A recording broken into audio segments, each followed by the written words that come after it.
Hi there, Jim Dreves here with my JDF1Stats. No opinions, just facts. Many in the F1 world are guessing who's the fastest. Well, finally someone has the answer.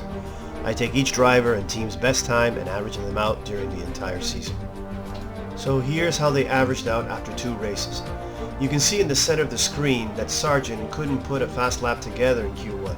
So his best time of 1 minute 30.035 seconds in practice 3 slots him 19th, down 2 places, averaging 1.788 seconds slower than the fastest driver. Norris had issues in Q1 and his best time came from P3 as well, posting a 1 minute 29.690, placing him 13th overall, down 2 positions from Bahrain. With Sargent and Norris registering faster times in P3, De Vries stays at the bottom, the only driver averaging over 2 seconds slower. Albon couldn't go faster in Q1 either and had to settle for his best time in P3, which puts him down 3 spots to 17th fastest in general.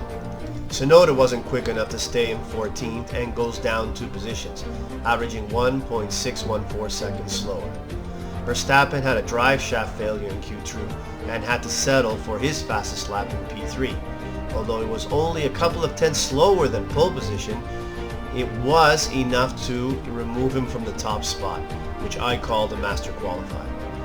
Bottas' quali was trouble-free, but it didn't prevent him from going down 1 step, averaging the same position as his quali time, 14th fastest so far.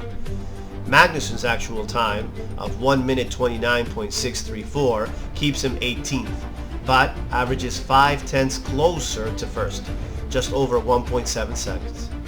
Leclerc's 10th place grid penalty for a power unit change doesn't show his true speed, posting the 2nd fastest time, averaging just a 10.5 slower than the master qualifier, keeping his 3rd step on the podium. Zhou completes Alfa's trouble-free quali, taking advantage of other drivers' misfortunes, jumping him up 3 places to 12th, averaging 1.412 seconds behind. Hülkenberg, surprising in the top 10 again, maintains him up there, just over a second slower. Gasly returned to form, rocketed him up 5 steps the grid to 11th place. Piastri got to terms with his McLaren and managed to put it in the top 10, bumping him up 4 places to 15th fastest overall. Hamilton couldn't get any more from his Mercedes and stays 7th fastest. Ocon showing Alpine's potential, qualifying 6th, taking 1 step up to 9th, averaging just a second slower. Stroll ahead of Ocon again, showing the Aston is with the top 3 teams, closing out the top 8 spots.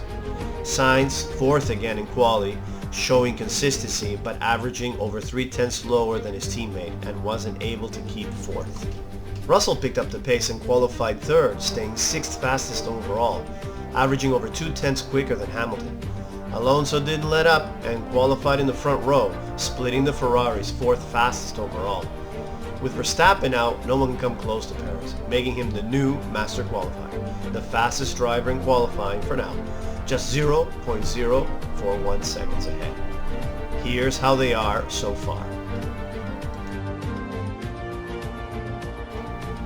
With regards to the teams, there's been some changes. Although 4 teams were from a 10th from each other in Bahrain, Williams continues to be last, but stays 1.7 seconds behind and still in the mix. AlphaTauri barely improved and as a consequence dropped 1 place to 9th. Zhou was half a second faster than Williams and AlphaTauri, rising Alfa Romeo to 8th by 2 tenths, which was what they gained on Red Bull. McLaren improved the most, 3.5 tenths, showing potential, building a further 10th of a gap from Alfa and closing on Haas. Haas was the only team that didn't close on Red Bull and are just over a second behind. As a result, Alpine have overtaken them and have consolidated in being the 5th fastest team. The top 4 continue to lead the way, Aston edging Mercedes by half a tenth, while Ferrari nudged a tenth closer to Red Bull. So there you have it. Looks like Red Bull are the team to beat. However, all except Haas have reduced the gap. We'll see how it goes in Australia. Thanks for watching, guys. Hope to see you in the next one. Take care.